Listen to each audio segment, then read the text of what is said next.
Bonsoir. Le sommaire de l'Esprit des Lettres, vous allez le constater ce soir, est très varié. D'abord un traité de l'amitié, argumenté, illustré par de multiples exemples au fil des siècles. Ensuite une histoire à la fois savante et savoureuse de la messe, du Concile de Latran jusqu'à celui de Vatican II. Et enfin un témoignage émouvant sur l'Église fragile et frêle d'Algérie. Mais vous l'avez constaté par le passé, par bonheur, cette émission a une originalité. Elle donne beaucoup de temps au temps. C'est d'ailleurs peut-être quelque chose d'assez original dans le champ audiovisuel. Donc ce soir, Jacqueline Kellen, durant les 90 minutes qu'on va passer ensemble dans cet espace de la Procure, au pied de l'église Saint-Sulpice à Paris, durant ces 90 minutes, vous allez avoir tout loisir de nous présenter ces amitiés célestes dont vous retracez le cours dans un petit ouvrage qui est publié aux éditions Albin Michel. De la même manière, Philippe Martin, vous allez avoir le temps, je pense, suffisant pour nous présenter ce théâtre divin qu'est la messe, telle qu'elle a été codifiée, dont le rite a été codifié par le Concile de Trente et telle qu'elle a évolué de fait au fil des siècles qui ont suivi. Votre ouvrage est publié aux éditions du CNRS. Et enfin, avec vous, Bernard Janicot, nous allons revivre de l'intérieur l'aventure de cette église d'Algérie depuis l'indépendance, une aventure qui est votre aventure, l'aventure d'un prêtre en Algérie, 40 ans, dites-vous, c'est le titre de votre livre, Dans la maison de l'autre, et c'est publié aux éditions Cartala. Alors, avant d'ouvrir avec vous l'étonnant chapitre des Amitiés célestes, je vous propose, comme nous le faisons chaque fois dans cette émission, chaque mois, de faire l'inventaire des ouvrages qui ont marqué l'actualité de ce mois. Nous allons le faire avec François Maillot, où nous allons retrouver quelques noms bien connus, ceux de Jürgen Habermas, de Joseph Ratzinger ou encore du cardinal André XXIII.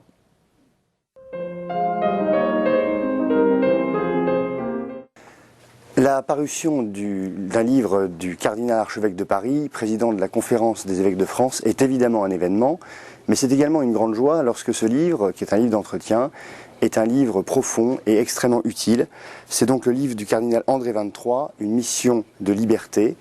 Cela aborde à peu près tous les grands thèmes qui occupent l'Église aujourd'hui, notamment le rapport de l'Église à la société, le rapport du chrétien au monde. C'est chez De Noël, c'est vraiment une lecture indispensable.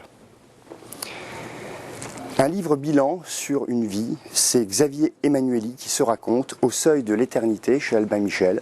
Xavier Emmanuelli, fondateur de Médecins sans frontières, du SAMU social, se dévoile comme un homme de compassion, nous le savions, mais aussi comme un homme de foi. Un petit livre également facile à lire et tout à fait intéressant, c'est Bernard Pérouse qui publie aux éditions de l'Emmanuel une histoire de la spiritualité chrétienne. Ça commence au début du christianisme, ça va jusqu'aujourd'hui. C'est tout à fait passionnant, une très belle porte d'entrée dans la grande tradition de la spiritualité chrétienne. Des livres maintenant peut-être un peu plus exigeants, mais tous passionnants. On commence par un dictionnaire des temps et des lieux et des figures du christianisme. C'est au seuil, c'est sous la direction d'André Vauchez. C'est évidemment une caution de sérieux. Vraiment un livre tout à fait remarquable, de référence comme on dit. Un livre qui pourrait passer pour être un livre pour spécialistes uniquement, eh bien non, vous êtes nombreux à nous le demander. C'est un livre de lettres croisées entre Saint Jérôme et Saint Augustin. C'est coédité par les Belles Lettres et Migne. C'est tout à fait étonnant, les rapports entre le grand traducteur de la Bible, le grand exégète que fut Jérôme, et puis l'immense théologien et philosophe que fut Augustin, ben, ces rapports ont été très compliqués. Et je vous donne le résultat, sur le plan de l'intelligence de la foi et sur le plan de la charité, je crois que c'est vraiment Augustin qui gagne. Autre livre de dialogue, très contemporain cette fois, petit livre mais très dense, c'est le dialogue entre Jürgen Habermas, un des plus grands philosophes contemporains, et Joseph Ratzinger. Ça s'appelle Raison et religion, la dialectique de la sécularisation, c'est chez Salvatore, c'est vraiment tout à fait essentiel. Et puis, Joseph Ratzinger avait de nombreux maîtres, mais dans ces maîtres, il y a eu Joseph Pieper, immense philosophe, les éditions Ad Solem publient De l'amour. Dans sa très belle préface, Pascal Hide explique combien ce texte a inspiré notamment l'encyclique Dieu est amour de Benoît XVI. C'est véritablement un livre essentiel. Par les temps qui courent, il faut absolument le lire. C'est l'essence du message chrétien, au fond, de l'amour. Jacqueline Kellen, vous êtes écrivain, et j'allais dire que vous êtes un écrivain prolifique. J'ai regardé les titres de vos ouvrages, je crois qu'il y a une trentaine d'ouvrages qui ont été publiés. Oui, alors, oui, mais j'ai commencé, le premier livre remonte à 25 ans. Et en général, ces ouvrages portent sur un certain nombre de mythes qui ont frappé l'humanité. Alors, ça va de l'éternel masculin à l'éternel féminin. Je cite quelques titres: Marie-Madeleine, Un amour infini, Les femmes de la Bible, Les femmes éternelles, La puissance du cœur, et enfin, Les amitiés célestes. Donc, les arcanes du cœur n'ont aucun secret pour vous. Alors, si on décrit le livre, j'ai l'impression qu'il y a d'une part une sorte de, je disais tout à l'heure, un traité de l'amitié, et ensuite qui est illustré par de multiples exemples, alors de couples. Couple homme-femme, couple homme-homme, couple femme-femme. Et vous faites une différence, on va y revenir, sur ces différentes équations possibles. Je me pose une question d'ailleurs. Ces amitiés sont des amitiés célestes, dites-vous, de hautes amitiés. Donc, elles se rejoignent dans la foi, dans l'absolu. Est-ce qu'il peut y avoir, selon vous, des amitiés très fortes, de même valeur, soudées par une communauté d'idéal politique, d'idéal littéraire, je ne sais pas, Marx Engels, par exemple? Oui, mais là, ce sont de belles et grandes amitiés. Il y a la nuance est tout de même importante entre amitié intellectuelle. C'est pourquoi, par exemple, dans mon ouvrage, je n'ai pas cité la très célèbre amitié de Montaigne et la Boétie. Il y a en effet de fortes amitiés politiques, des fortes amitiés intellectuelles. Mais ce qui fait la particularité d'une amitié spirituelle, c'est une relation d'élection, bien sûr, préférentielle. Ce n'est pas une simple camaraderie, une amitié d'élection qui aspire au divin, qui se dirige vers le divin et qui, pour les chrétiens, manifeste l'amour de Dieu auprès des autres hommes. Donc s'il n'y a pas cette transcendance, s'il n'y a pas ce chemin de croissance, de transformation spirituelle, l'amitié ne peut pas être dite spirituelle ou céleste, comme je l'appelle. Mais ça ne veut pas déprécier les autres types d'amitié. Mais la première amitié spirituelle, enfin l'ancêtre, si je puis dire, c'est l'amitié proposée par tous les philosophes grecs. Oui, absolument. C'est d'ailleurs Diogène le premier qui a dit l'amitié, c'est une âme en deux corps.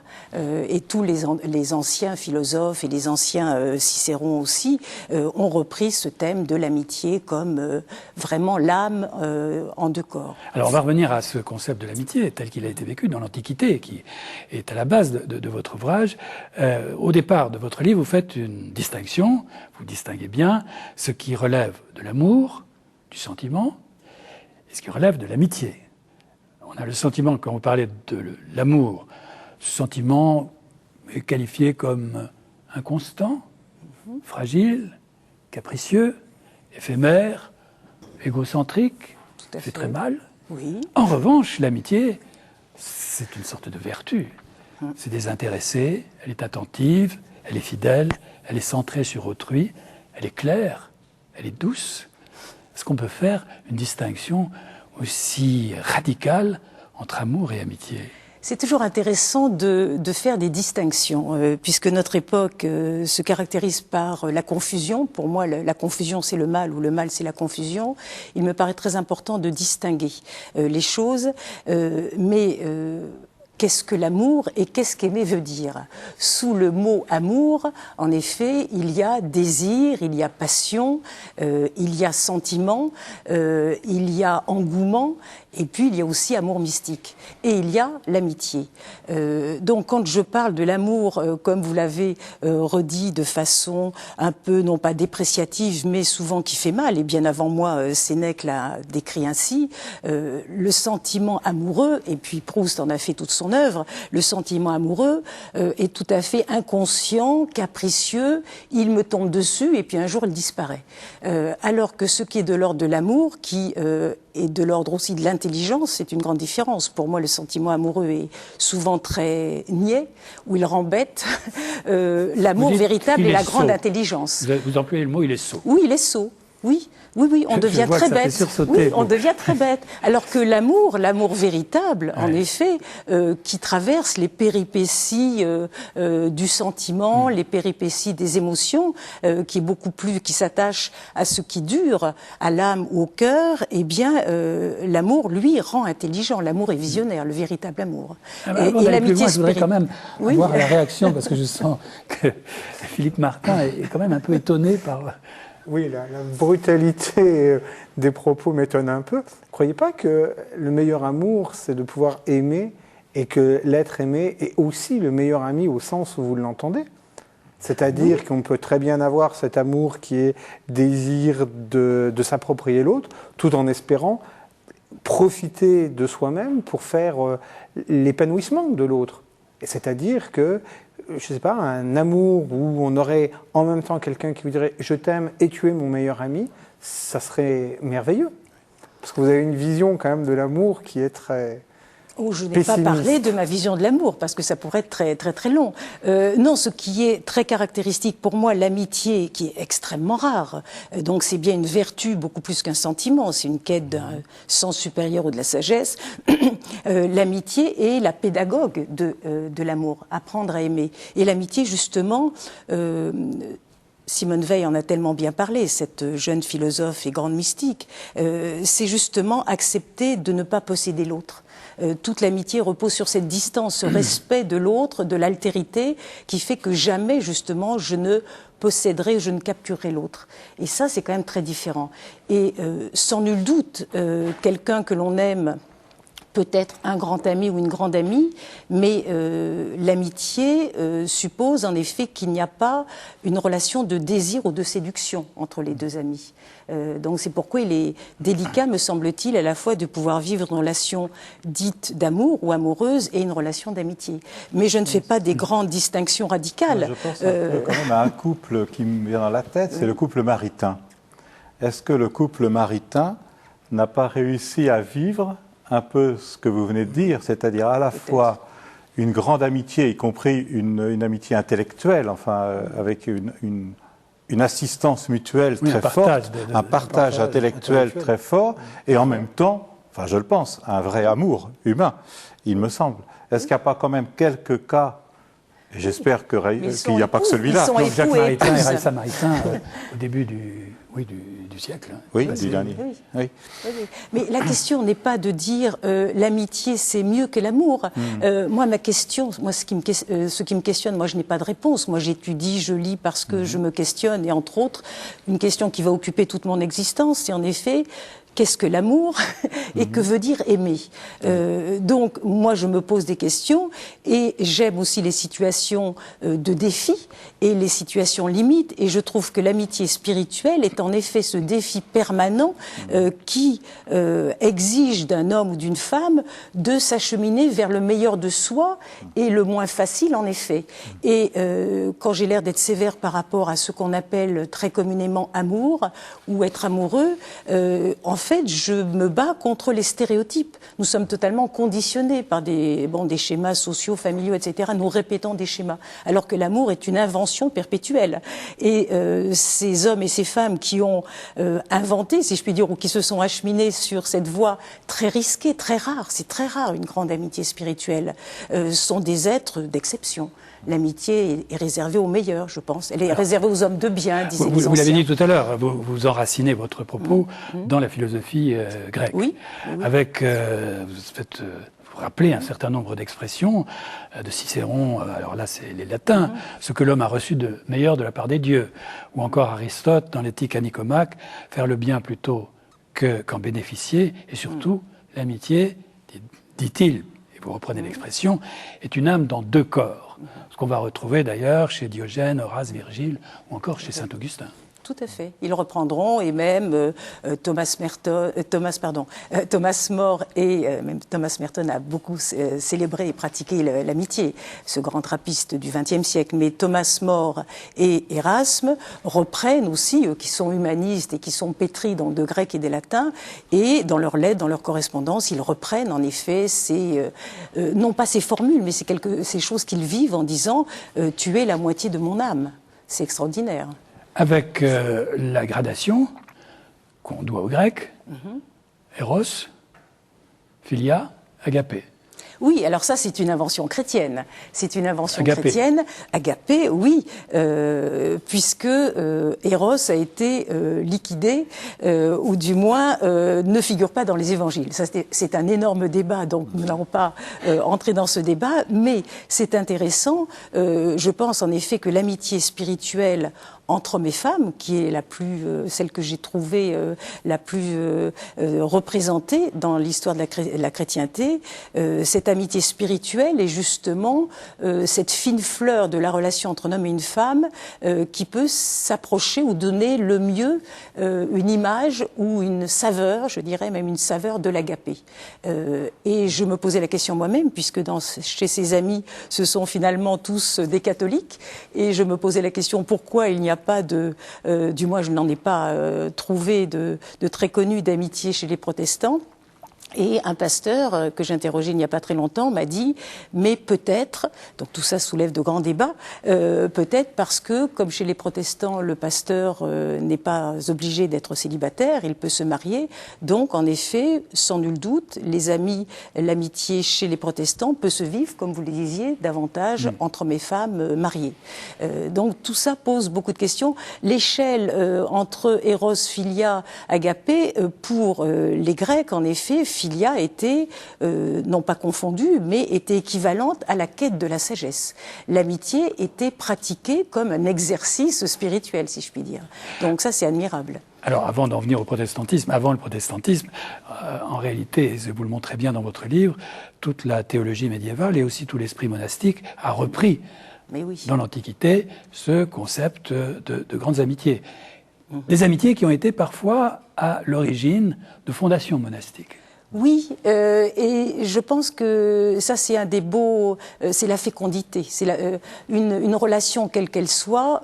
Bon, un arbre se juge à ses fruits, et ce qui est magnifique dans la plupart de ces amitiés, c'est en effet il y a une fondation d'un ordre où il y a une mission, comme Ignace et Saint François Xavier. Donc il y a toujours une fondation, et en même temps.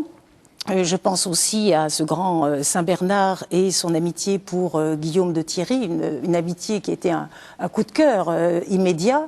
Eh bien, Guillaume de Saint-Thierry voulait devenir cistercien, et Bernard de Clairvaux ne l'a pas du tout encouragé. Au contraire, il lui a dit de rester où il était, dans son ordre. Donc ça aussi, c'est la merveille de cette amitié qui n'est pas du tout un accaparement, qui n'est pas confusion, encore une fois. Et c'est pourquoi il y a aussi des amitiés magnifiques entre quelqu'un qui est non pas plus croyant que l'autre, mais quelqu'un qui est plus mystique et l'autre davantage théologien ou exégète. Alors, on a l'impression à vous lire que le Moyen-Âge a été une époque... idéal, admirable de ce point de vue. Oui, bon, oui. Avec d'ailleurs toutes sortes de congrégations, d'ordres, d'associations qui se sont fondées. Vous évoquez Bogomil, Bougre, Cathare, Patarin, Vaudois, Pauvre, Béguine, franciscains, qui ont conduit d'ailleurs parfois jusqu'au bûcher, parce que ça n'a pas été toujours de tout repos. Oui. Moins qu'on puisse dire. Oui. Bon, c'est sans doute... Oui, c'est très personnel, mais certainement, enfin moi je ne suis pas historienne, mais notre historien ici présent contredira ou confirmera. Pour moi, le XIIe siècle est un des grands siècles de l'Occident, et c'est le siècle du désir et de l'amour, où l'on chante l'amour, qu'il s'agisse dans les abbayes, les châteaux. C'est le temps des troubadours, c'est le temps... c'est le fin à mort. Voilà, exactement, de l'édification des cathédrales, et à ce moment-là aussi bien Ovide et son art d'aimer est très lu, et le Cantique des Cantiques est sans cesse commenté, lu, relu, étudié. Donc c'est en effet, comme par hasard, au XIIe siècle, pour ces amitiés spirituelles, c'est le XIIe siècle, le Moyen-Âge, XIIe, XIIIe siècle, où ces amitiés fleurissent, et ensuite on se retrouve au XVIIe siècle où c'est le renouveau du catholicisme, et à nouveau il y a de très belles et très grandes amitiés. Alors, même si votre spécialité va après la contre-réforme, on peut revenir un peu en arrière, vous confirmez? C'est en effet le moment de l'amour courtois, les trouvères et tout. Il s'agit de sociabiliser la société en quelque sorte. Mais je pense que dans les amitiés que vous indiquez aussi, ça correspond à un moment où la fermeture, la clôture devient quelque chose d'important. Et le moyen de passer la clôture ou de vivre la clôture, c'est peut-être de créer des liens qui sont en dehors. Et l'amitié permet ces liens qui sont en dehors. Mais je ne pense pas qu'entre le XIIe et le XVIIe, il n'y a pas eu de ces amitiés. Mais simplement, elles laissent peut-être moins de traces, parce que la société n'a pas besoin d'en parler, n'a pas besoin de garder des traces. Mais c'est vrai que tout ce que vous dites du XVIIe, grand siècle des saints, est aussi le moment où on réinsiste sur la clôture, en particulier pour les femmes. Et le désir des femmes est aussi de vivre dans la société. Comment vivre la clôture et vivre dans la société? Peut-être par ces amitiés, justement, qui permettent de passer outre les murs. Mais en tout cas, c'est au XIIe siècle que va être formalisé l'enracinement de cette amitié dans l'absolu. Vous évoquez Aelred. Voilà, Aelred de Rivaux, qui est ce moine anglais, enfin d'origine anglaise, ce moine cistercien, qui écrit un merveilleux petit traité sous forme de dialogue, parce qu'il est, lui aussi, il a des lettres, donc il a lu Platon, Aristote et Cicéron et Sénèque, et entre plusieurs moines de son abbaye, donc, il met au point un traité sous forme de dialogue, et il parle de qu'est-ce que l'amitié, l'amitié spirituelle. Et ce livre peut être lu de nos jours. C'est extrêmement exigeant et extrêmement, comment dire, d'une grande limpidité. Parce que le cœur est limpide, le sentiment est compliqué, le cerveau est compliqué, mais le cœur est extrêmement limpide. Et cette amitié spirituelle, ça remonte au début du XIIe siècle, va être vraiment l'ouvrage de référence, mais pas comme un ouvrage intellectuel, quelque chose à vivre. Et c'est l'amitié qui soude, en effet, les moines, qui soude les religieuses vers ce chemin, par le haut. Et oui, il y a toujours cette... Alors, l'amitié nourrit, soutient, en effet, sur le plan affectif, mais en même temps, c'est un repère sur le chemin du chrétien. C'est un repère, c'est un guide. Donc, il y a tout cela. Alors... En effet, on n'a pas besoin, contrairement à une vie conjugale par exemple, où les amoureux qui veulent souvent être ensemble, on n'a pas besoin de se voir beaucoup ou de se parler, même de se rencontrer beaucoup en amitié. Cette amitié qui est vraiment transcendée ou sublimée. Et il y a par exemple cette amitié extrême, j'allais dire, ce cas extrême de l'amitié dont on a une trace, enfin au moins 4 lettres, entre Claire d'Assise et Agnès de Prague. Elles ne se sont jamais vues, mais bien sûr la renommée de Claire, qui était beaucoup plus âgée, donc qui avait déjà avancé sur le chemin spirituel et créé la première règle pour les femmes, donc les règles monastiques, et bien Agnès de Prague, qui ne voulait pas se marier alors qu'elle était promise à empereur et roi du monde, voulait, elle, entrer aussi dans la vie religieuse. Et elles se sont écrites. Alors bien sûr, les temps n'étaient pas sûrs et les courriers n'arrivaient pas. Mais en tout cas, elles ont correspondu pendant toute leur existence, et on a de la part de Claire 4 lettres qui nous sont restées et qui montrent à la fois une tendresse, une hauteur de vue extraordinaire. Et alors, à travers ces témoignages, on va y venir dans un instant, d'amitié céleste se dégage un certain nombre de règles, si je puis dire. Oui. Donc vous faites un peu l'inventaire. D'abord, le choix de l'ami est capital. Vous parliez d'élection tout à l'heure. Oui. Oui, mais oui, il faut choisir ses compagnons de voyage. Et la grande Béguine... Ça ne vous tombe pas dessus, pour reprendre l'expression que vous utilisiez tout à l'heure. Non, mais aucun ami, même si c'est un ami, j'allais dire, simplement d'ordre affectif ou intellectuel, c'est de l'ordre, en effet, du je ne sais quoi, parce que c'est lui, parce que c'était lui, parce que c'était moi.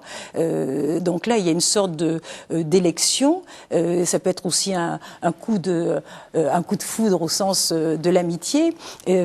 Et puis il y a des amitiés qui sont beaucoup plus longues à démarrer. Je parlais, Guillaume de Saint-Thierry rencontre Saint-Bernard, c'est immédiat. En revanche, lorsque Ignace de Loyola rencontre à Paris, au collège Sainte-Barbe, il rencontre François Xavier, il va mettre 3 à 4 ans à l'apprivoiser, tellement ils sont différents et tellement François boude ou méprise ce Basque qui est un peu mal vêtu et qui n'est pas brillant comme lui-même l'est. D'ailleurs, c'est une amitié étonnante parce que l'un va voyager en permanence pendant que l'autre sera à Rome. Oui. Et la dernière lettre n'arrivera jamais, où c'est une injonction à ne pas aller en Chine. De rentrer, alors que lui, il est mort près de la Chine, enfin en Chine même, et alors qu'en effet, son supérieur, Ignace, lui demandait de rentrer. Et comme Ignace n'a pas de ses nouvelles, au bout de 3 ans, il se dit que son grand ami est mort. Donc c'est extrêmement... c'est bouleversant ces témoignages, parce qu'on voit jusqu'où, justement, que le cœur humain a des ressources infinies. Et que souvent, d'où mon côté qui a l'air sévère par rapport à ce qu'on appelle l'amour généralement, le cœur humain a des ressources infinies et la plupart du temps on se contente de très peu. Je veux dire par là que on admet que l'humain actuel, l'être humain utilise, que dit-on, 1/10 de son cerveau, ça on l'admet. C'est un peu difficile, mais on admet qu'on peut être beaucoup plus intelligent, mais on n'admet absolument pas qu'on utilise ou qu'on utilise 1/100 des ressources de notre cœur. Voilà, donc on ne veut pas admettre qu'on a tout à apprendre en amour. Et alors précisément, cette amitié, elle demande du temps, de la présence et de la disponibilité. Alors vous avez le sentiment que ce sont des dispositions qui n'existent plus aujourd'hui ? On est pressé. Il y a un terme qui peut reprendre tout cela, c'est la notion d'attention. Mais ça, pour moi, c'est synonyme d'aimer. Aimer, c'est accorder de l'attention à l'autre, être attentif à l'autre. Donc ça suppose en effet du temps, de la présence, mais du temps, ça peut être aussi communier par la pensée, communier dans la prière, comme l'ont fait beaucoup de ces grands hommes et de ces dames remarquables. Et puis en effet, ça se déroule sur tout le temps. C'est-à-dire en amitié ou dans le véritable amour, on n'est pas pressé puisque c'est pour l'éternité. Actuellement, on est dans le durable. Là, l'exigence, le désir est beaucoup plus haut. Il faut désirer, avoir de hauts désirs. Ça, c'est la grande Thérèse d'Avila qui disait ça. Il ne faut pas se restreindre à des petits désirs. Il faut avoir de hauts désirs, de généreux désirs. Et donc, aimer, ce n'est pas amour toujours, c'est pour l'éternité. Donc, on n'a pas à être pressé. C'est pourquoi certains hommes, certaines femmes ne se reverront peut-être pas dans cette existence, mais ils savent qu'ils se reverront dans l'éternité. Et les différences d'âge n'ont aucune importance. Mais non. Vous évoquez Clotilde qui a 16 ans, Geneviève qui en a 70 ou 80. Bien sûr. Et là, il n'y a pas du tout de relation d'une aïeule à sa petite fille ou d'une mère à sa fille. Pas du tout. C'est sur un plan d'égalité parce que c'est en effet, ce sont 2 cœurs et j'insiste, 2 intelligences aussi qui communiquent. Je trouve ça très important, la notion d'intelligence. Alors, il y a une chose qui est frappante dans votre ouvrage. Bon, vous allez illustrer ce traité de l'amitié par de multiples exemples. On ne va pas les déflorer, le lecteur les verra, mais ils sont classés. Alors, il y a les relations entre hommes, les relations entre hommes et femmes, et les relations entre femmes. Et j'ai eu le sentiment, en vous lisant, que le plus aisé, c'était les amitiés entre hommes. Le plus les hommes rare, le disent eux-mêmes. Les hommes disent on n'est pas compliqué. Alors, le plus rare, les amitiés entre femmes. Et le plus périlleux, le plus dangereux, c'est les amitiés entre hommes et femmes. Et ce sont les plus nombreuses. Ce sont les plus nombreuses, les plus représentées. Je n'ai pas fait exprès. Elles sont extrêmement nombreuses et diverses en plus dans le christianisme, celles qui sont très connues. Donc François et Claire d'Assise, Thérèse d'Avila et Jean de la Croix, Raymond de Capoue, Catherine de Sienne. Elles sont très connues. D'autres beaucoup moins, mais ce sont les plus nombreuses. Et là, justement, c'est le défi d'une relation entre un homme et une femme qui n'est pas un rapport de force, qui est un rapport de totale égalité, Donc sur le plan de la connaissance spirituelle, je trouve que c'est fort intéressant parce que là, il n'y a pas celui qui sait, qui enseigne, et puis celui, c'est-à-dire celle qui écoute et qui a tout à apprendre. La relation est de parfaite réciprocité. Et en même temps, même s'il y a beaucoup de tendresse, d'affection, de soutien, même intensité de sentiments, il n'y a jamais sentiment amoureux, il n'y a jamais désir il n'y a jamais. Ça arrive. Cela ça arrive. peut arriver. Oui, Alors, bien on va sûr. prendre un exemple dans votre Voilà. livre, C'est Teilhard de sublimé Chardin. ou c'est maîtrisé. Bon, je ne sais pas si c'était maîtrisé, mais vous allez nous le dire. Teilhard de Chardin, qui était un homme qui avait un charme fou, Eh oui. intellectuel, physique, bel homme, hein, Oui. qui aimait plaire, qui Oui. adorait la présence des femmes, Oui. Il a joué avait de avec le grandes feu. amitiés. Et les amis qu'il avait, amis-eux, lui disaient, écoutez, allons plus loin, Oui. marions-nous. Oui, C'est l'exemple, c'est américain, Alors par c'est la exemple. fameuse, en effet, l'amitié qui est vraiment passionnelle. Moi, j'ai choisi de traiter quand même cette histoire parce qu'elle montre les limites, ou du moins la tentation permanente, en effet, que représente une amitié spirituelle entre un homme et une femme. Teilhard, comme vous l'avez très bien dit, est un homme très séduisant à tous égards. Et comme par hasard, il aime beaucoup la compagnie des femmes. Donc, il s'agit de concilier la compagnie de Jésus et la compagnie des femmes. Et Dans tous les sens du terme, d'ailleurs, voilà. parce que, rappelons qu'il était jésuite. Et oui, et les femmes qu'il rencontre sont des femmes brillantes, intenses, ardentes, passionnées et libres, la plupart du temps. Alors certaines ont réussi à très vite comprendre que ce serait une amitié, donc elles acceptent et elles contrôlent leur passion. Mais Lucille Swann, quand il la rencontre en Chine, c'est très différent, puisqu'elle-même, elle est protestante, elle est divorcée, donc libre, elle est indépendante puisqu'elle est sculpteur, donc elle n'attend pas non plus d'un homme qu'il la fasse vivre. Et Teilhard, à ce moment-là, toujours très brillant, savant, il est quand même, non pas en froid avec sa hiérarchie, mais il est quand même empêché de publier par sa hiérarchie. Donc il est quand même assez, je ne sais pas s'il faut dire humilié, mais enfin c'est assez difficile sa relation avec la hiérarchie.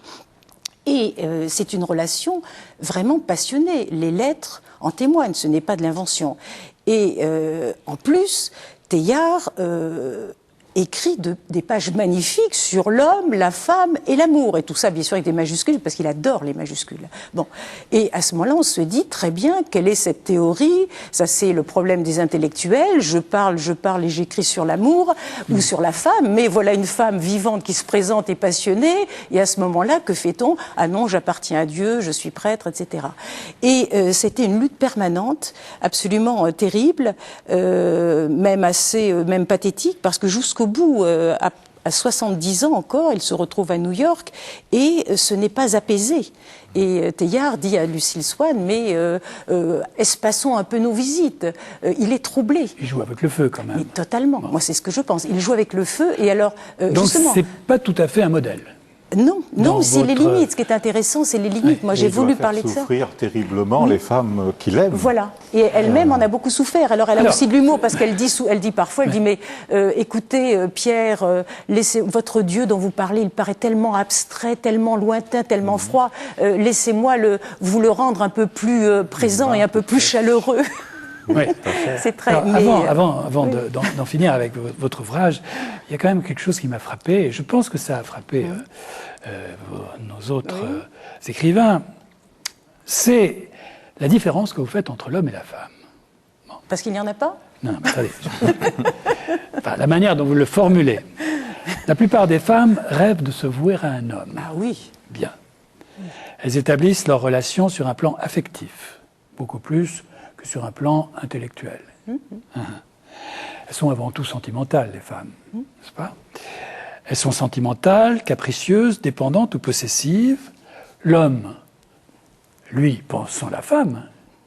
Il peut penser sans la femme. Mais la femme, elle ne peut pas se penser sans l'homme. Et alors, donc, voilà pourquoi les couples entre femmes sont si difficiles. Oui, alors... Et quand vous parlez des couples entre hommes et femmes, il y en a un qui est plutôt, idéalement, le théologien, la connaissance, le rationnel. Et puis la femme, c'est le cœur, c'est le sentiment, mais un mode de connaissance. Pas le sentiment, le cœur visionnaire, le cœur mystique. Visionnaire, d'accord, le cœur visionnaire. Oui. Alors je vous pose la question, Oui. est-ce que vous pensez que si Elisabeth Badinter nous écoute, elle n'est pas saisie d'apoplexie? Ah si, et Simone de Beauvoir qui doit se retourner, etc. Non, mais Spinoza l'a dit de façon magnifique quand il dit que les femmes ne sont pas rationnelles. Moi, je le dis autrement parce qu'à vrai dire, c'est la question que je me posais. Je me suis dit, comment se fait-il que... Alors, bien sûr, il y a l'histoire qui ne retient peut-être pas beaucoup les femmes, le nom des femmes et les histoires de femmes. Mais je me suis dit, comment se fait-il qu'il y a assez peu d'amitié entre femmes? J'en ai trouvé quelques-unes, mais elles sont rares. Et je me posais la question, et c'est une interprétation possible, mais je continue de penser en effet que les femmes, y compris les plus intelligentes, sont avant tout affectives. Elles ne sont pas bêtes, mais elles sont affectives. Et il est certain, non, mais bêtes au sens sentimentalement bêtes, mais elles sont affectives, et c'est grâce à elles d'ailleurs que l'amitié, qui aurait pu être un sentiment, enfin qui était au départ uniquement une relation virile, un sentiment viril de sagesse et de chemin de perfection, s'est coloré de façon plus tendre. Mais je crois en effet que les femmes, toutes les femmes, rêvent de se dévouer à un homme. Donc, pour les religieuses ou les mystiques, eh bien, ce sera le Christ, leur bien-aimé.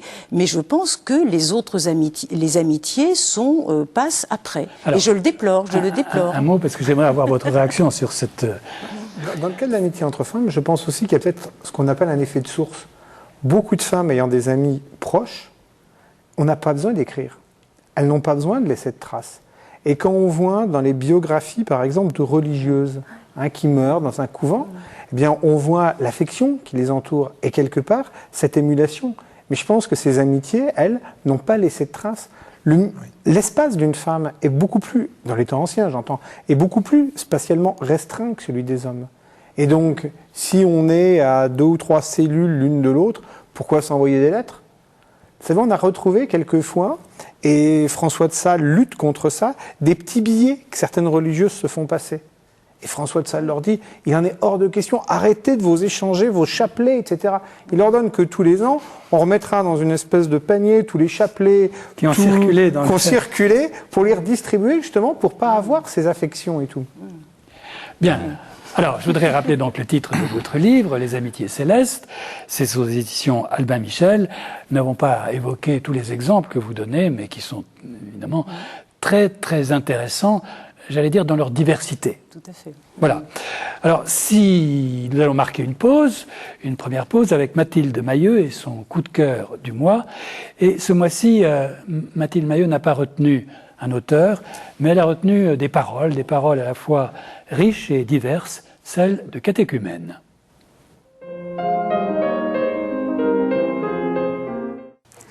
Je suis très heureuse de vous présenter ce soir mon nouveau coup de cœur. Oui, très heureuse, car tout simplement, ce livre m'a mise en joie. Tout simplement. Il s'agit de Quand Dieu s'en mêle, aux éditions de l'Atelier, une série de textes, de témoignages présentés par Étienne Grieux. Ces témoignages, eh bien, ce sont des hommes et des femmes qui ont choisi de se faire baptiser à l'âge adulte. Ils choisissent de nous parler de leur parcours catéchuménal.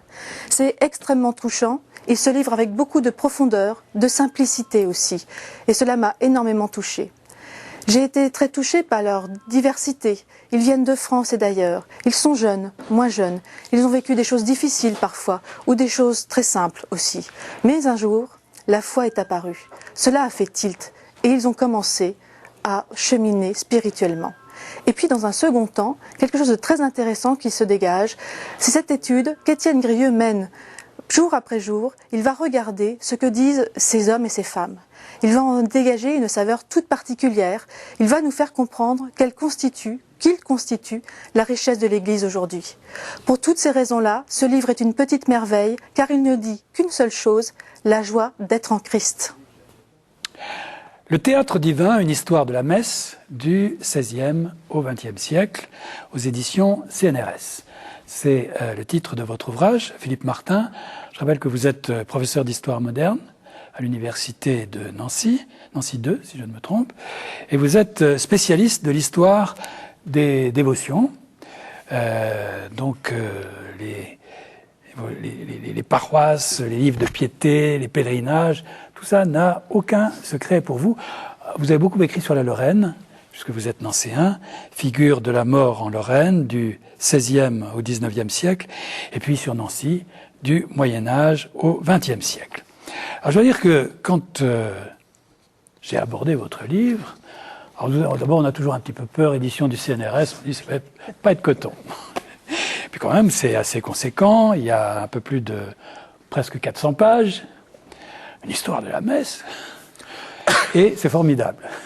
Ça se lit vraiment, je vais dire comme un roman, c'est peut-être un peu excessif, mais ça se lit de manière très agréable parce que sur ces 400 pages, il y a à la fois beaucoup d'érudition, des notes en abondance, mais aussi des anecdotes très croustillantes, très savoureuses.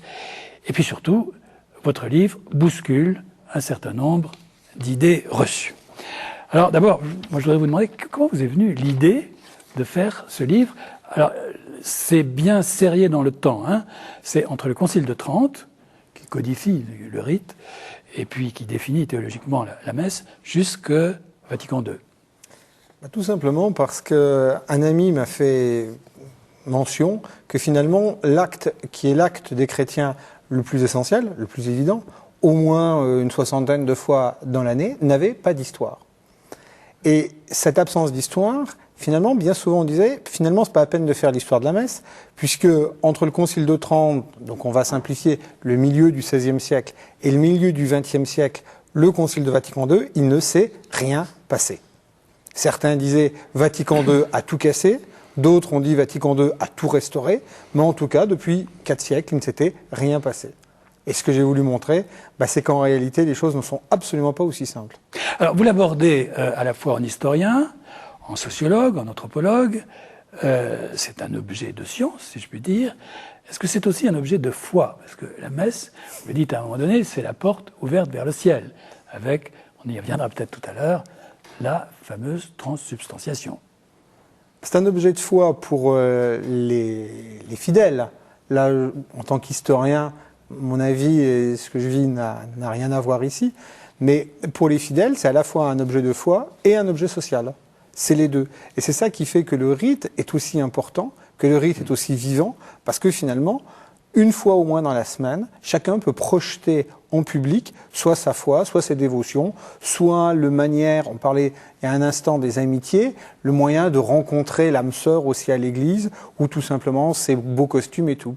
La messe, c'est le point vers lequel se focalise à la fois l'intérieur et l'extérieur des gens. Alors, c'est la messe haute, dites-vous, enfin, c'est-à-dire essentiellement la messe du dimanche. Hein. Exactement. Parce qu'il y a aussi les messes basses, mais vous avez retenu dans votre histoire la messe qui réunit chaque semaine toute la communauté. Alors, les documents que vous avez utilisés, il y a beaucoup de choses. Hein. Il y a les statuts synodaux, les pastorales pédagogiques, les archives des évêchés, la controverse avec les protestants, puisque ça vient dans le cadre de la contre-réforme, et puis aussi des regards à la fois extérieurs et intérieurs.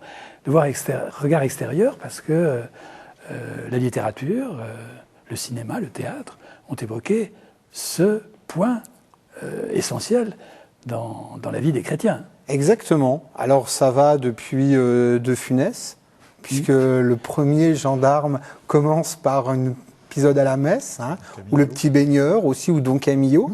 Alors, je n'ai pas souvenir de cela, oui. Ah non, le petit baigneur, il y a une scène de prédication où la chair penche et tout pendant la messe. Don Camillo, là aussi. Mais c'est intéressant de voir que le cinéma en fait un objet au moment où, parallèlement, on entre dans la période de Vatican II. Et finalement, la littérature ne dit pas ce qu'est la réalité. La littérature dit, pour certains, ce que devrait être l'idéal de la messe, ou pour d'autres, ce qu'en est la critique. Oui, parce que vous évoquez le petit baigneur. Moi, je pense à un autre film, Ma nuit chez Maud. Vous parliez du théâtre où on se rencontre. Bon, on voit bien qu'il y a une rencontre, mais le cadre est extrêmement classique. C'est quoi? C'est les années 60. Oui, c'est ça. Au moment où justement tout change. Exactement, au moment où tout change. Et finalement, la littérature, mais il n'y a pas que ça, hein, mais la littérature représente en effet ce que les contemporains imaginent de cette cérémonie. Alors vous disiez, il y a le regard extérieur de la littérature, mais aussi le regard intérieur, les bulletins paroissiaux, les journaux d'ecclésiastiques, les livres de piété. Les livres de piété qui ont été quand même le missel. Et puis tous les livres de piété, les gens lisaient. On a toujours l'impression que dans l'ancien temps, comme on dit, les gens étaient analphabètes, mais ils n'étaient pas analphabètes. À la veille de la Révolution, le livre de piété, c'est à peu près 1 500 000 tirages par an pour une population de 20 millions. Donc on imagine l'importance de ça. Et les gens ont sans arrêt ces livres entre les mains. Des livres spécialisés comme les missels, avec des ouvrages très très spécialisés. On va avoir des missels pour les cheminots, par exemple. Donc vraiment des missels par profession. Et puis, pour les paysans, alors liés à tous les mouvements d'action catholique, la Jacques va avoir ses missels, la Joque va avoir ses missels, etc. Et cette présence de l'écrit, eh bien, est une présence qui se manifeste dès le XVIe siècle. Dès le XVIe siècle, on a des livres qui accompagnent le fidèle à la messe, y compris des livres illustrés. Page de gauche, vous avez le dessin qui montre ce que fait le prêtre, et page de droite, on explique ce que fait le prêtre et ce que vous devez, en tant que fidèle, faire en même temps. Alors, vous n'avez pas choisi le titre au hasard, Théâtre divin, et tout le livre est construit autour de ce concept du théâtre. Parce que un mot revient en permanence, c'est un spectacle aussi. C'est un spectacle qui donne à voir et où on se donne à voir. Exactement, on ne sait pas où est le spectacle, où est le spectateur, où est le curieux, où est l'acteur. Puisque finalement, c'est ça qui le fait divin, ce théâtre, c'est que chacun y prend sa place, chacun y joue un rôle, et surtout, en fonction des moments, en fonction des dimanches, j'allais dire, le laïc peut y interpréter des rôles très différents. On peut être là extrêmement pieux, et puis, quelque temps après, aller regarder les dames, ou regarder un petit peu les gens qui sont bien habillés. C'est quelque chose qui est très plastique. Comme on le faisait jadis en Bretagne, sortir pendant le sermon pour aller boire un peu de cidre et revenir une fois le sermon terminé. Ah oui, mais alors là, on va même faire encore plus, lire son courrier. Ouais. Mais ce que démontre votre livre, c'est d'abord que l'imposition a été très longue et difficile de ce rite tel qu'il a été codifié au Concile de Trente, que l'évolution a été incessante, et que cet événement hebdomadaire est un marqueur social. Exactement. C'est assez curieux de voir comment le Concile de Trente arrête l'Église dans certaines évolutions. J'allais dire, avant le Concile de Trente, il y a une grande partie de l'Église, par exemple, qui estime qu'il faut rejeter le latin. Ça peut paraître surprenant. Le Concile de Trente va remettre le latin. Pourquoi ? Parce que la langue vernaculaire, c'est les protestants. Alors il faut vraiment qu'on se distingue des protestants. Et puis, c'est pas une autre idée, c'est de préserver le caractère mystérieux. Alors, à l'intérieur de l'office, les théologiens estimaient que le canon ne doit jamais être traduit. Parce que là, la parole a un pouvoir. Alors, il y a une foule de légendes qui dit que celui qui apprend le canon par cœur et qui va essayer de transformer un morceau de pain, etc., est foudroyé par le ciel. Là, les miracles doivent faire peur aux gens pour les laisser à leur place. Mais si le canon ne doit pas être traduit, tout le reste aurait pu être traduit. Et le Concile de Trente est très ambigu, parce que le Concile de Trente dit, finalement, la messe, elle a des fruits immenses, pédagogiques, spirituels, donc il faut que les gens les connaissent, mais on ne peut pas utiliser les langues vernaculaires. Donc, il faut mettre en quelque sorte une pédagogie de la messe en œuvre. Mais alors, avant le Concile de Trente, avant qu'on en arrive à codifier le rite, quelle était la situation ? Chacun disait la messe à sa façon ou... Non, pas tout à fait. Mais il y avait beaucoup de il y avait liberté. Même des églises dans lesquelles vous pouviez avoir plusieurs messes en même temps, chaque messe avec des rites différents. Et les fidèles passant d'un rite à l'autre, certains s'apercevant « Oh, je veux communier !» hop, s'échappant vers un confessionnal, d'autres en train de papoter dans un coin. Une église pouvait être un lieu qui aujourd'hui nous paraîtrait une espèce de gigantesque foire d'empoigne. Et quelqu'un comme Bérulle, par exemple, donc bien après le Concile de Trente, se plaint encore dans son enfance d'avoir vécu des messes qu'il appelait laides, parce que désordonnées. Et les regards des voyageurs, par exemple, sont extrêmement intéressants parce qu'à toutes les époques, les voyageurs viennent avec l'idée « je connais la messe, je l'ai vécue », ils arrivent dans une autre paroisse et ils disent « non, ça se passe pas comme ça ». Il y a des rites secondaires, des gestes secondaires, et finalement, ils s'aperçoivent que la messe s'adapte en quelque sorte au milieu. S'il y a un socle, il y a une foule de choses qui l'entourent, qui s'adaptent au milieu, qui s'adaptent à l'époque. Alors, ce qui caractérise le Concile de Trente, c'est qu'il a fixé à la fois le rite et la doctrine. Le Concile de Trente fixe le rite et la doctrine.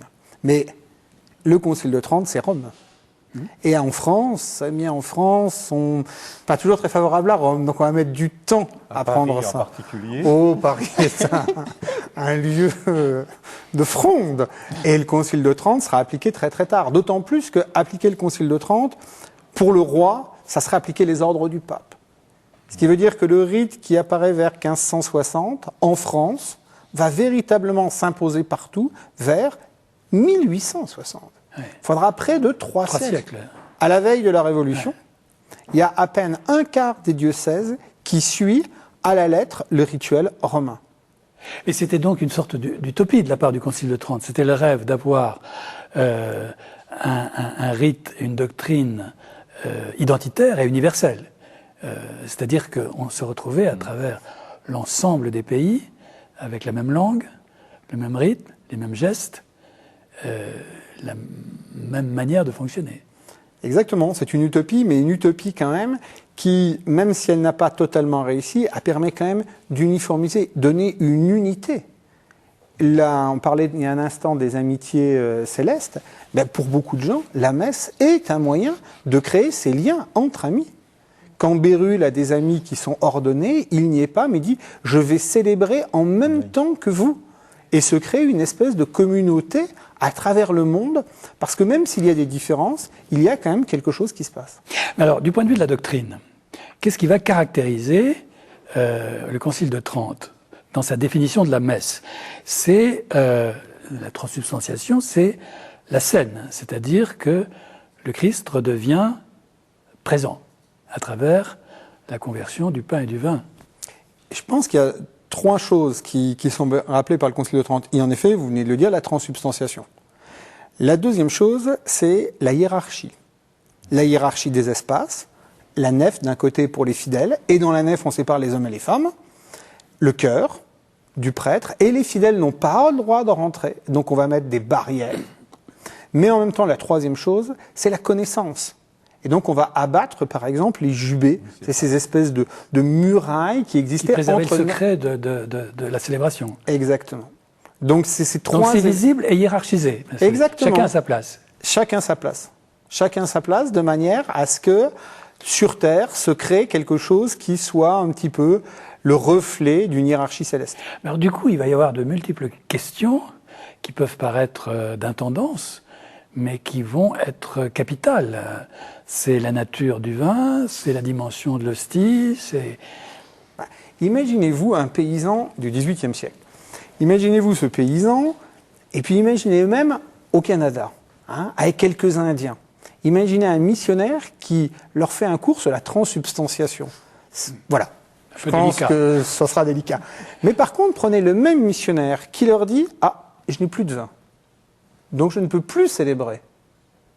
Ben, finalement, le fait qu'on doive utiliser du vin obligatoirement les plonge exactement dans la question de la transsubstantiation. Et c'est ça l'intérêt de la messe, c'est qu'à travers la messe, les questions théologiques les plus fondamentales se donnent à voir au simple fidèle. Le simple fidèle touche véritablement le nœud, le cœur de ce qu'est la foi. Alors, il y a aussi autre chose qui apparaît à partir du Concile de Trente, c'est qu'avant, au fond, c'est le fait d'être réunis qui fait la communauté. Après le Concile de Trente, c'est l'Église, c'est le lieu qui va faire la communauté. C'est la hiérarchie. Alors la hiérarchie est d'abord spatiale, donc on va éviter de faire des célébrations partout et à l'extérieur, voilà. Alors qu'au Moyen-Âge, on était beaucoup plus libre. Les fameuses petites pierres d'autel qu'on voit dans les musées, superbes petites pierres consacrées qui étaient portées au Moyen-Âge, ça va disparaître quasiment à l'époque moderne. Donc il faut un édifice bien fermé, et à l'intérieur de l'édifice, il faut une hiérarchie bien marquée. Quelque chose de tout simple qui existe maintenant dans toutes les églises, même si on a supprimé les grilles de communion, la nef et puis 3 marches qui séparent. Et qui hiérarchisent. Alors ça va être un peu bousculé par la Révolution, parce que les lieux il y aura les prêtres réfractaires et les prêtres jureurs. Alors, prêtres réfractaires, où est-ce qu'ils vont célébrer? Ah, alors là, ça c'est une très bonne question. Alors, dans le cas des prêtres réfractaires, certains disent « nous ne pouvons pas célébrer ». Nous ne pouvons pas célébrer parce que nous n'avons pas d'église. Nous n'avons pas d'église consacrée. Et certains, donc, se retirent de la messe. Et puis d'autres disent « non, la messe est trop importante. Parce qu'elle crée la communauté, elle crée un lien avec le siècle. Donc, il faut obligatoirement célébrer. Et célébrer partout. Y compris dans des étables, y compris dans des grottes, y compris dans des maisons. Et la Révolution, c'est le moment où, justement, la hiérarchie va un peu tomber. Et certains disent, ils créeront ce qu'on appellera après la petite église, c'est les plus belles messes qu'on ait eues. Je pense que les périodes de crise, que soit la Révolution, que soit la Première Guerre mondiale, que soit la Seconde Guerre mondiale, obligent les gens à choisir entre le cadre normé et puis l'importance spirituelle, théologique de la messe. Mais c'est des prêtres vont célébrer sur le front. Oui. Et les prêtres qui ont célébré en camp de concentration. Certains ont célébré pendant les marches de la mort. Alors à ce moment-là, faut s'imaginer quand même, en pleine nuit, comme ça, des milliers de déportés et un prêtre en train de célébrer. Toutes les règles théologiques qu'on avait pu imaginer, elles ont disparu à ce moment-là. Mais la messe apporte quelque chose qui est plus fort justement que ces normes. Et vous expliquez aussi dans votre ouvrage que, outre la Révolution, les guerres, les expéditions coloniales et les voyages ont été bousculés. Exactement. Prenons, mon voisin parle du bateau. Peut-on faire une messe en bateau? Ben oui, ça serait parfait, parce que ça permettrait à l'équipage de prier, etc. Ah ben non, on ne peut pas me dire la messe. Imaginez un coup de vent ou un coup de remous un peu trop fort au moment où on consacre. Le sti qui tombe, le vin qui tombe, ou alors quelqu'un qui a le mal de mer après avoir communié. Alors on avait utilisé des stratagèmes. On amenait sur les bateaux des hosties non consacrées qu'on donnait aux gens, en faisant croire en quelque sorte qu'on communiait. Et puis, eh bien, lentement, on se repose la question, qu'est-ce qui est le plus important? Les normes ou la protection, la spiritualisation? Et puis finalement, c'est les jésuites qui vont lentement, à partir du milieu du XVIIe siècle, introduire les choses avec une habileté. Le pape leur a interdit de célébrer en mer. Très bien. Alors un jésuite écrit, écoutez, souverain pontife, est-ce que si je célèbre sur le bateau avec simplement un cierge au lieu de 2, j'ai votre autorisation? Le pape répond oui, et donc sous-entendu, il peut célébrer. Et on va avoir des messes à bord des bateaux qui vont se dérouler comme ceci. Et à partir de ce moment-là, eh bien lentement la norme va changer. On a parlé de Teilhard de Chardin il y a un moment. Teilhard de Chardin fait cette expérience, c'est quelqu'un qui vit la messe profondément. Les gens qui le connaissent disent quand il sort d'une messe, il est transfiguré. Sur le fond de laine, pendant la Première Guerre mondiale, il sait très bien qu'il ne peut plus célébrer n'importe comment. Et puis quand on a Lourdos, et qu'il va écrire la messe sur le monde, et où il dit « Seigneur, je n'ai rien, j'ai pas de pain, j'ai pas de vin, j'ai pas d'église, j'ai pas d'hôtel, j'ai rien, mais je vais t'offrir une messe. » Et c'est sans doute un des plus beaux textes sur la messe, alors qu'il n'y a plus aucune des normes qui ont été définies au Concile de Trente. La messe, il y a aussi des aspects logistiques. Ça coûte de l'argent. Une expression, dire la messe nécessite de l'argent. Bon. Avec toutes les dérives que vous évoquez dans votre livre, ceux qui acceptent davantage de messes qu'ils ne pouvaient en dire, et qui ensuite externalisaient, si je puis dire. Sous-louer les messes.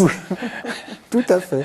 On peut sous-louer sa messe. Sous-louer ses messes, ce qui a quand même fait réagir le Vatican. Ah oui, ça c'était un grand scandale de la fin du XIXe siècle, des prêtres à la mode en quelque sorte, qui prenaient des messes, et donc ils prenaient des messes par exemple pour 10 francs, puis qui demandaient à un collègue de les faire pour 5 francs, prélèvement un bénéfice de 5 francs, le collègue pouvant lui-même la vendre aussi 2 francs 50, donc on avait un système comme ça. Alors le Vatican a dit stop, vous ne devez dire que le nombre de messes que vous pouvez dire, et si vous en avez en trop, eh bien, vous pourrez à ce moment-là les donner à l'évêque, et c'est l'évêque qui les redistribuera. Alors des petits futés avaient imaginé qu'au lieu de payer les messes, ça serait des livres qu'on donnerait aux prêtres en échange des prix de messe, et qu'ils recevaient des livres ou des abonnements à des journaux en échange des messes, et comme ça, il n'y avait pas de manipulation d'argent. Ce que j'ai beaucoup apprécié dans votre livre, et ce qui me l'a rendu aussi très agréable, c'est ce que j'appellerais une sorte d'humour froid. Justement, à travers ce genre d'exemple que vous venez de citer, on a l'impression que vous regardez ça avec un œil un peu amusé, et ça rend finalement la lecture de ce livre très agréable. vous n'en rigolez jamais, mais en même temps, on sent qu'il y a quand Il y a toujours un même... léger sourire. Il y a un léger sourire, un peu de recul, dans un certain nombre de passages, sur la hauteur des génuflexions, et on pourrait en citer beaucoup comme ça, qui sont assez amusants finalement. Mais pour redevenir un instant sérieux, c'est aussi, dites-vous, et c'est le regard sociologique, la messe est un instrument de pouvoir. Pouvoir national et pouvoir local. Ah ben, la messe, la meilleure définition de la messe, c'était un ministre de Napoléon qui lui a dit « mais il faut absolument que vous rétablissiez le culte parce que le pouvoir sans la messe, sans cérémonie religieuse, c'est vide. Et tous les pouvoirs s'en sont servis. Tous les pouvoirs s'en sont servis, les rois de France s'en sont servis, mais les pouvoirs locaux aussi s'en sont servis. Les seigneurs s'en sont servis pour s'imposer sur leurs paysans. Certains seigneurs voulant par exemple avoir un siège devant l'autel. Donc ils ne voyaient absolument pas le prêtre, ils étaient face à la nef, mais ils montraient leur puissance de cette manière-là. En tout cas, en ayant un banc à leur nom. Alors là, ça c'est même le lieu des pouvoirs. On peut aller dans les églises, aujourd'hui les églises un peu anciennes, et regarder les noms gravés sur les mobiliers, ce qui est rigoureusement interdit, puisqu'il ne doit pas y avoir de trafic d'argent. Alors, dans votre livre, vous montrez une évolution dans la situation des fidèles, qui passent du rôle de spectateurs concentrés sur leur oraison intime au rôle d'acteurs. Il y a toute une évolution. Ça, c'est la grande évolution en 4 siècles. Hein. Au milieu du XVIe siècle, le fidèle est dans la nef, il est purement passif. Pour certains, d'ailleurs, il pourrait vivre quelque chose qui n'a rien à voir avec la messe. Et finalement, le moment où le prêtre dans le chœur et le fidèle dans la messe se retrouvent, c'est la communion. Mais avant, ils ont pu vivre chacun quelque chose de différent. Bon, malheureusement, en France, on a le rigorisme qui arrive au XVIIe siècle. Les gens communient peu. Et finalement, on va avoir à un moment quelqu'un qui célèbre dans le chœur, quelqu'un qui est dans la nef, et puis qui ne se rencontre pas. Et ça, ça va, en quelque sorte, aller à l'encontre de l'idée de communauté. Le jansénisme a été à l'encontre de cela. Pardon ? Le jansénisme a été à l'encontre de ce type d'attitude. Alors le jansénisme a été assez ambigu, parce que c'est lui qui a amené, en quelque sorte, le retrait vis-à-vis de la communion. Mais le jansénisme dit aux fidèles, il faut que vous lisiez, il faut que vous connaissiez la messe, il faut que vous connaissiez les paroles traduites de la messe, et à la fois il y a le désir de la hiérarchie, mais le désir vraiment d'une grande connaissance. Et c'est grâce aux jansénistes qu'on va avoir, y compris des traductions du canon. Bien sûr, on dit aux fidèles, vous n'avez pas à les lire, il ne faut pas les lire au même rythme, il ne faut pas les lire à l'église, mais vous devez tout connaître. Alors, ce que vous disiez tout à l'heure au début de notre entretien, c'est que ce rite, peut-être est-ce moins vrai pour la doctrine, mais en tout cas pour le rite qui a été codifié, s'impose au moment même où il vole en éclats, avec les mouvements d'action catholique, avec les prêtres ouvriers, avec une attitude qui va se manifester à travers les réformes de Vatican II. Exactement. Le rite s'impose dans notre espace francophone à un moment où la société traditionnelle, qui était essentiellement rurale, explose. La ville amène d'autres comportements, l'émigration. Et puis, à la fin du XIXe siècle, on se rend compte que la messe est un phénomène historique, avec un certain nombre de religieux comme Don Guéranger. L'influence des bénédictins va lentement amener vers Vatican II, mais un Vatican II assez trouble, puisque vous avez Monseigneur Castromayer qui dit au pape « il ne faut pas toucher à la messe à cause de la tradition », puis tout le mouvement liturgique qui dit au pape « il faut toucher à la messe à cause de la tradition ». Et le mot de tradition est utilisé par 2 éléments. Et ce qui est fabuleux, c'est qu'au moment de Vatican II, je crois qu'au moment des votes sur la messe, il n'y a eu que 4, à part 4 pères simplement, qui ont voté contre l'évolution de la messe. Vous avez une belle expression par laquelle on pourrait terminer d'ailleurs cette lecture de votre livre. Vous dites la tradition, au fond. La tradition n'est qu'un moment du passé que l'on choisit de magnifier. Oui, et finalement c'est valable pour la messe.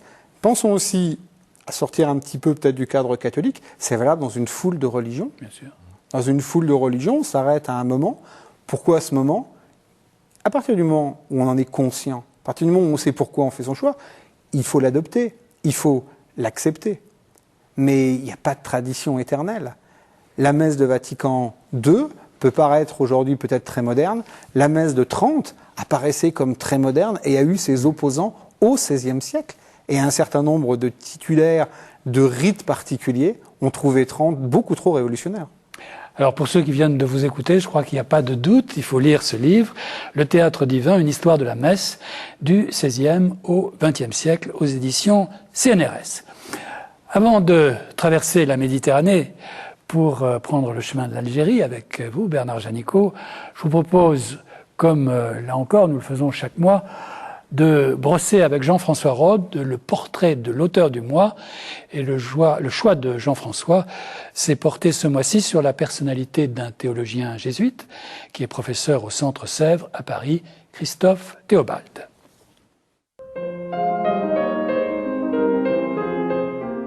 Je voudrais vous présenter aujourd'hui un des théologiens actuels les plus considérables, le père Christophe Théobald.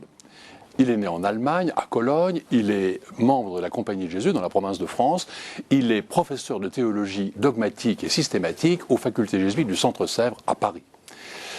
Il est aussi rédacteur en chef de la revue Recherche de sciences religieuses, une des revues les plus cotées dans le monde dans ce domaine, et une revue qui fête cette année ses 100 ans. Parallèlement à ses travaux universitaires, il accompagne de nombreux groupes, en particulier dans la Creuse, avec le service de formation permanente du diocèse de Limoges. Sa bibliographie est déjà très importante. On peut peut-être la répartir en 4. D'abord, après des études et des réflexions d'esthétique, il a publié avec un autre jésuite, Philippe Charru, qui est un grand organiste, La pensée musicale de Jean-Sébastien Bach. Il publie des œuvres de théologie fondamentale, en particulier le christianisme comme style. Comme le sous-titre l'indique, il s'agit à la fois d'un diagnostic de la situation présente et d'une réflexion sur la manière de faire de la théologie aujourd'hui. Deuxième axe de son travail, l'histoire de la théologie contemporaine. Il est devenu en particulier un spécialiste de Vatican II. Il vient de publier La réception du Concile Vatican II, où il analyse l'originalité du Concile par rapport aux autres conciles, dans sa situation historique, dans l'amplitude de son corpus et dans l'originalité de sa figure théologale et sociale.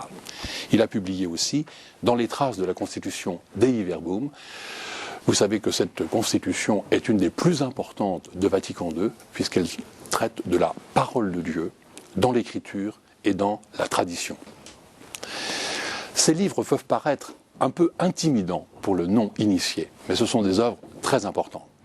Mais Christophe Théobald a publié aussi avec d'autres des œuvres de pastorale très intéressantes, en particulier Une nouvelle chance pour l'Évangile, livres qui partent d'une conviction forte, je le cite. Il est possible de parler des évolutions culturelles contemporaines autrement qu'en termes de crise, de perte de valeur, de disparition de la religion ou d'effacement de la foi. Ces livres mettent en avant une formule, la pastorale d'engendrement, sur la conviction que l'Évangile est toujours, aujourd'hui encore, une bonne nouvelle qui donne la vie. Je les cite encore. Ce livre s'offre au dialogue. Il souhaite susciter un surcroît de créativité dans les paroisses, les mouvements et les équipes pastorales. Enfin, je termine par le dernier livre de Christophe Théobald, Vous avez dit Vocation, un livre que je recommande vraiment à tous, tellement il est intéressant. C'est un itinéraire de réflexion spirituelle sur la vocation. Pas seulement la vocation de prêtre, de religieuse ou de religieux, même si évidemment on en parle beaucoup. Il s'agit en fait de comprendre toute vie humaine, toute vie chrétienne, comme une vocation. Comment entendre l'appel de Dieu, comment se mettre à son écoute, comment recevoir cet appel comme un don et une promesse dans sa vie personnelle comme dans l'Église. C'est vraiment un livre magnifique. Bernard Janicot, prêtre en Algérie, 40 ans dans la maison de l'autre. Le titre de votre livre définit bien l'objet et le cadre. Vous êtes prêtre, vous avez vécu en Algérie durant les 40 dernières années, dans le diocèse d'Oran, très précisément, dans une Algérie qui est quasi entièrement musulmane aujourd'hui. Alors, ce livre, c'est à la fois un témoignage sur votre expérience, sur l'expérience d'une église, petite église, fragile, et puis peut-être, vous allez me dire si vous êtes d'accord, une réflexion sur ce qui passe à travers la fragilité de l'Église de manière plus générale et plus universelle lorsqu'elle est pauvre et précisément frêle. Tout à fait. Et ça, je l'ai découvert d'ailleurs dans un deuxième temps, après avoir commencé à écrire ce livre. Il a été l'objet de 2 ou 3 retraites que j'ai prêchées. Et en particulier une retraite dans le diocèse de Nîmes, où des prêtres un peu isolés, dans le Hogar, sans faire de jeu de mots, me disaient, mais finalement ce que vous vivez, on vit quasiment la même chose. Notre petite communauté, isolée, parcellaire, fragile, après lesquelles on court toujours un petit peu. Et ça m'a fait effectivement penser qu'au-delà de notre situation de cette église d'Algérie, mais je pourrais dire du Maghreb, parce qu'elle est à peu près similaire en Tunisie et au Maroc, il y avait peut-être quelque chose à dire à l'église universelle. Votre livre est construit à partir de votre récit, de vos réflexions personnelles, à travers des paroles de chrétiens d'Algérie, notamment Henri Tessier, l'ancien archevêque d'Alger, ou encore Pierre Claverie, qui a été assassiné en août 96, ou Christian de Chergé, le moine de Tibérine, assassiné en mai 96. Et puis aussi des paroles d'amis musulmans d'Algérie.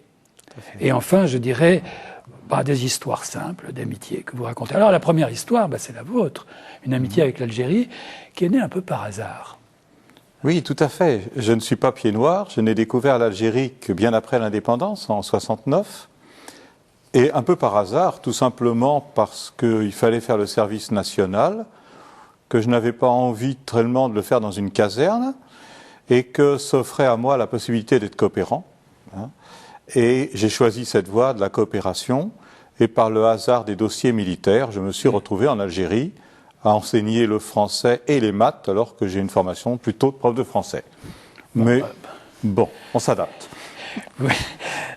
Vous oubliez peut-être un détail qui est amusant dans votre parcours, c'est que vous êtes originaire de Garges-les-Gonesse. Tout à fait. Et que l'organiste, si je ne me trompe, de l'église de Garges-les-Gonesse était lui un pied noir qui avait été organiste de la cathédrale d'Alger. Alors, c'était pas tout à fait à Garges-les-Gonesse, ça c'était dans l'époque précédente. J'habitais Vincennes étant tout petit, alors là, j'avais 10, 12, 13 ans, 14 ans encore. Et effectivement, j'ai fait la connaissance, parce que j'aime beaucoup la musique et l'orgue, j'ai fait la connaissance de cet organiste et j'ai découvert qu'il était pied noir. Et il m'a parlé évidemment de l'Algérie, à moi tout petit bambin, il avait 35 ou 40 ans et j'en avais 14. Mais quelque part, je pense, dans un petit coin de la tête, il est resté quelque chose de cette rencontre. Ah, vous voyez tout ce qui peut se passer pendant une messe. Pendant la messe, il était en haut, près de l'organiste, et il parlait de l'Algérie. Et pour vous dire la vérité, on allait souvent discuter pendant le sermon au café d'à côté, parce que comme lui, il écoutait le sermon 3 fois dans la journée. Mais il commençait à en avoir assez. C'est un qu'il le dit, c'est pas l'histoire. Alors, le deuxième point de départ de votre livre, cette fois-ci, c'est l'assassinat de Pierre Claverie. L'assassinat de Pierre Claverie, dont vous étiez très proche, c'était votre évêque à Oran, et vous racontez comment vous apprenez sa mort et comment vous retrouvez à Satolas, vous allez regagner l'Algérie pour ses obsèques. J'étais effectivement en vacances à ce moment-là en France, quand j'ai appris la nouvelle, qui ne m'a pas surpris plus que cela. Je ne cite pas d'ailleurs dans mon livre un petit passage. Au moment où j'ai quitté l'Algérie pour les vacances, donc au mois de juillet, il m'avait dit au revoir et il m'a rappelé pour me redire au revoir une deuxième fois. Il se savait menacé, c'était clair. Et donc quand j'ai appris la nouvelle, bien sûr elle m'a choqué, mais elle ne m'a pas surpris au sens vrai du mot. Et donc effectivement l'histoire commence, de mon livre commence à Satolas et raconte un peu ce qui s'est passé dans ma tête à ce moment-là. Oui, donc le livre commence à la fois par un sentiment de révolte, de fierté d'appartenir à une église qui finalement donne son sang, mais aussi de doute. Et vous dites, l'assassinat de notre évêque mettait brusquement en lumière des interrogations nées depuis que la vie et la mort, le sang et la vie se mêlaient sur le sol de l'Algérie. Oui, tout à fait.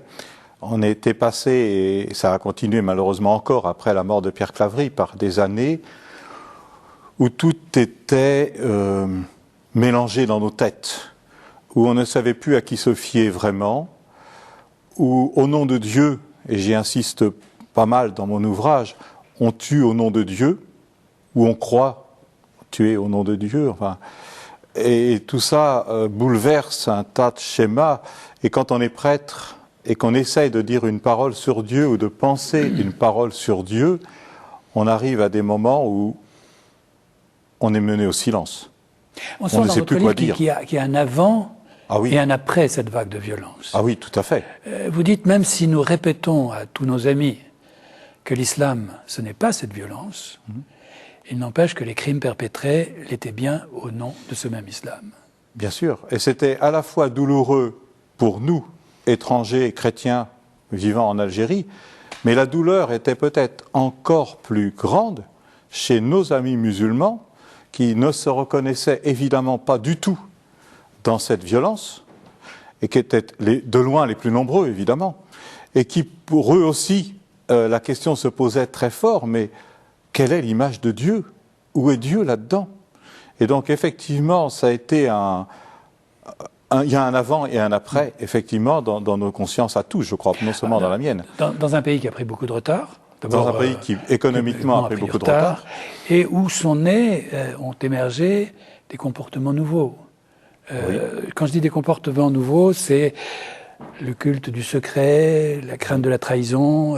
Oui. On ne vous parle plus ou pas, je ne sais pas, comment vous parlez avant, vos amis musulmans? Oui, à moi, mais surtout entre eux. C'est-à-dire qu'au sein même des familles, c'était peut-être encore plus dur, au sein même des familles, on ne pouvait plus se faire un certain nombre de confidences. On était obligé de jouer double jeu à l'intérieur même des familles algériennes. Parce que beaucoup d'attentats ont été perpétrés par des cousins, par des neveux, par de la famille. Et donc les gens eux-mêmes étaient dans cette espèce de doute permanent. Est-ce que je peux dire ça? Est-ce que je ne peux pas dire ça? Et nous, bien sûr, étions concernés, mais j'allais dire d'une façon presque marginale. Le conflit s'est d'abord déroulé au cœur de la population algérienne et au cœur des musulmans, ou dans la tête des musulmans.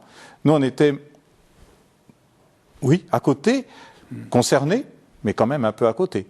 Mais vous le dites, quand une société connaît des bouleversements de ce type, des crispations de ce type, elle est tentée de chercher des boucs émissaires. Oui.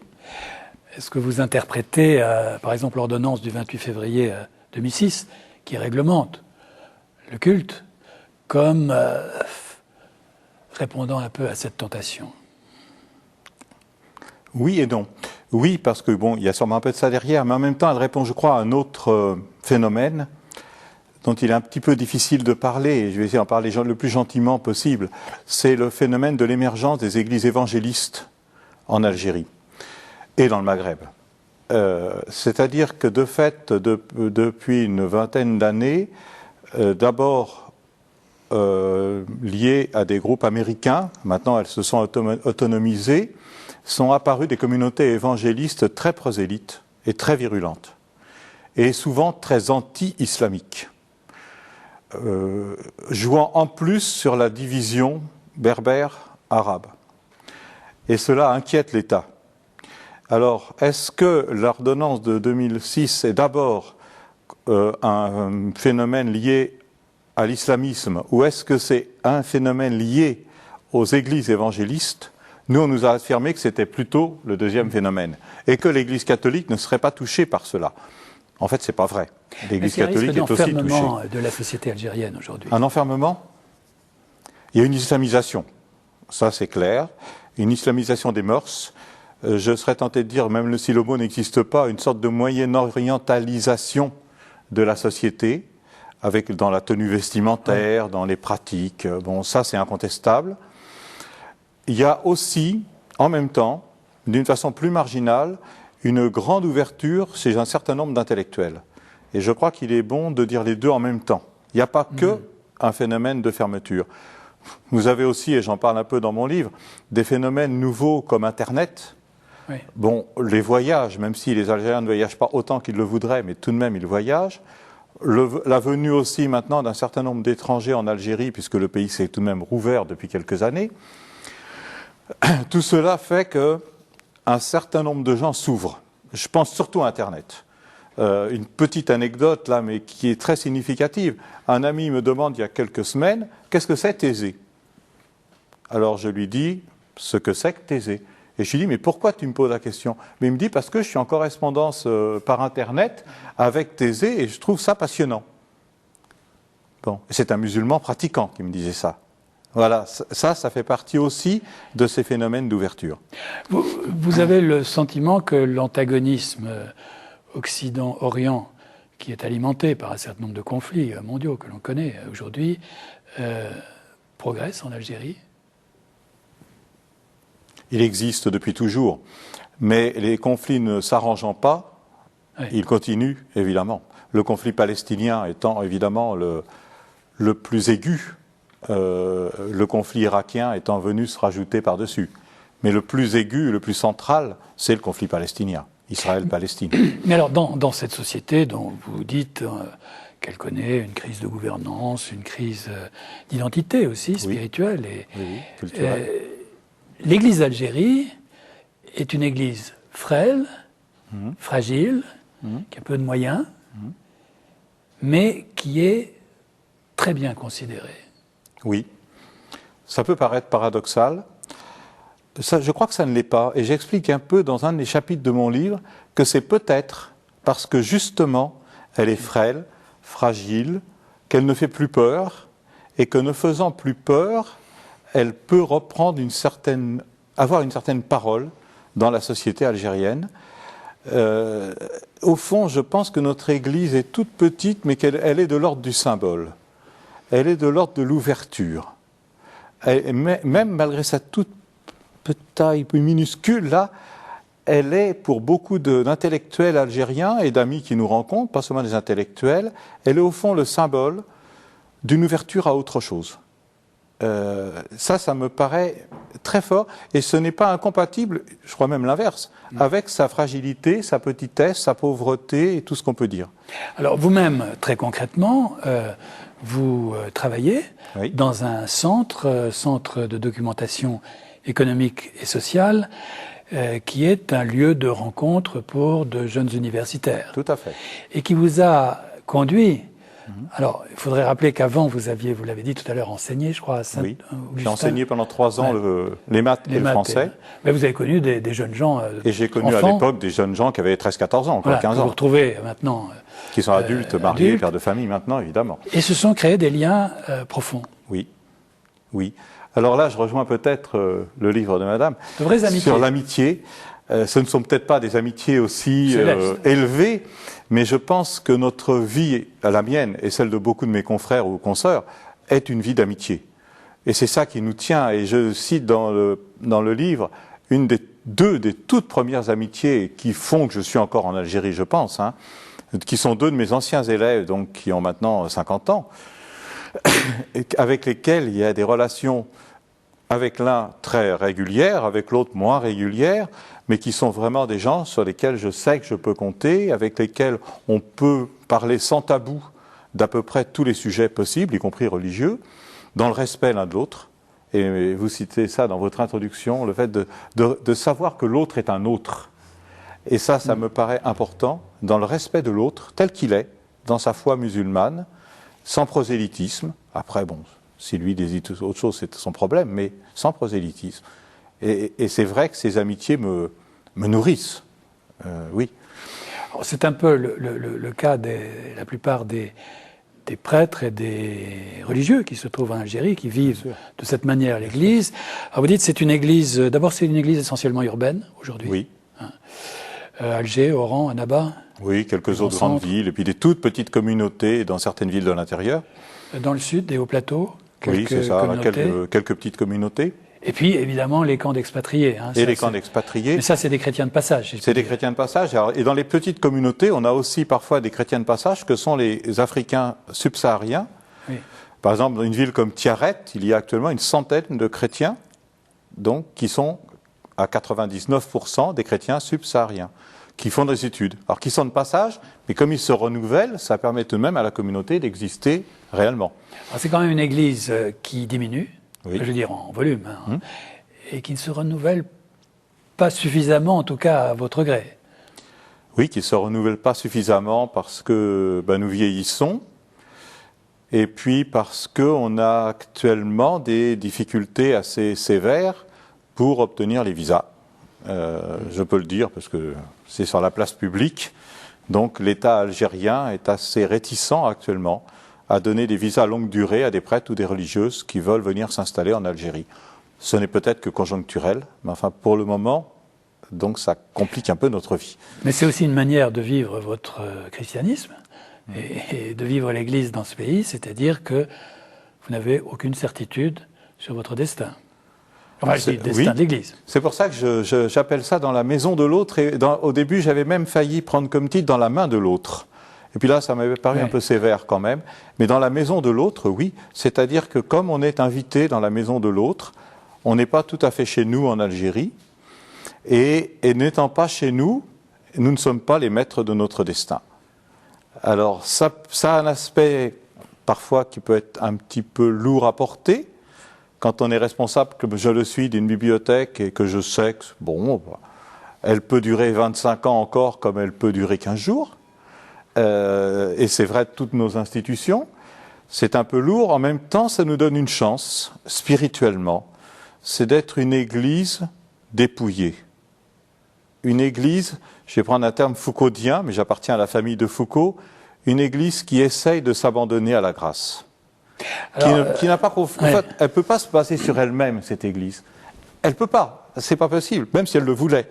Donc, par la force des choses, eh ben, on est dans la main de l'autre, et dans la maison de l'autre, pour moi, c'est à la fois l'autre qui est ce peuple algérien qui nous accueille, et puis c'est bien sûr aussi Dieu, l'autre.